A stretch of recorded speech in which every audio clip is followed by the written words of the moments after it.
சொன்னீங்கல்ல, கலைஞர் எம்ஜிஆரை பார்த்து கேட்டா நடிகர் நாடாள முடியுமா அப்படின்னு. இப்ப அந்த வார்த்தையை தான் நீங்க விஜய் பார்த்து கேட்க. நாங்க கேட்கலங்க, அவங்க எங்களை பற்றி தாக்குனாங்க. நான் என்ன சொல்றேன், யார் வேணாலும் வரலாம் பொது வாழ்க்கையில். நடிகராக இருந்தால் நாங்க என்ன சொல்றோம், நடிகராக இருந்தால் மக்கள் செல்வாக்கு பெற்றவர் யாராக இருந்தாலும் வர முடியும்.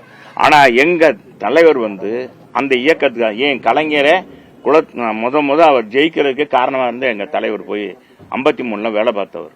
அதுக்கு அவர் துணைவியார் சாகப்புழைக்க கிடக்குறாங்க, அது இறந்துட்டாங்க.